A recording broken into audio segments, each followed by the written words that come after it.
കോൺഗ്രസ് നേതാവ് രാഹുൽ ഗാന്ധി വരുമാനത്തിൽ കവിഞ്ഞ സ്വത്ത് സമ്പാദിച്ചു എന്ന ആരോപണത്തിൽ കേന്ദ്ര ഏജൻസികളുടെ അന്വേഷണത്തിന് അനുമതി നൽകിയ അലഹാബാദ് ഹൈക്കോടതി ഉത്തരവ് സുപ്രീം കോടതി തടഞ്ഞു.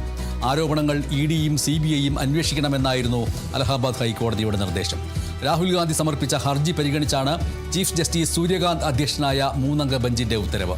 ഈ മാസം 20-ന് കേസ് അലഹാബാദ് ഹൈക്കോടതി പരിഗണിക്കാനിരിക്കെയാണ് സുപ്രീം കോടതിയുടെ ഇടപെടൽ. കേന്ദ്ര ഏജൻസികൾ റിപ്പോർട്ട് സമർപ്പിക്കുന്നത് സുപ്രീം കോടതി വിലക്കി. RSS പ്രവർത്തകനായ വിഘ്നേഷ് ശിശിർ ആണ് രാഹുലിനെതിരെ ഹൈക്കോടതിയിൽ പരാതി നൽകിയത്. പരാതിക്കാരൻ രാഷ്ട്രീയമായി വേട്ടയാടുകയാണെന്ന് രാഹുൽ ഗാന്ധി കോടതിയെ അറിയിച്ചു.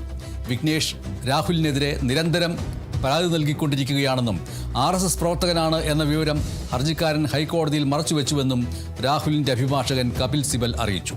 ഗുരുതരമായ ആരോപണമുണ്ടെങ്കിൽ കേന്ദ്ര ഏജൻസികൾ എന്തിനാണ് കോടതിയുടെ ഉത്തരവിനായി കാക്കുന്നത് എന്ന് സുപ്രീം കോടതി ആരാഞ്ഞു. കേസ് അലഹാബാദ് ഹൈക്കോടതിയിൽ നിന്ന് ഡൽഹി ഹൈക്കോടതിയിലേക്ക് മാറ്റണമെന്നാവശ്യപ്പെട്ട് രാഹുൽ ഗാന്ധി പ്രത്യേക ഹർജിയും സുപ്രീം കോടതിയിൽ സമർപ്പിച്ചു.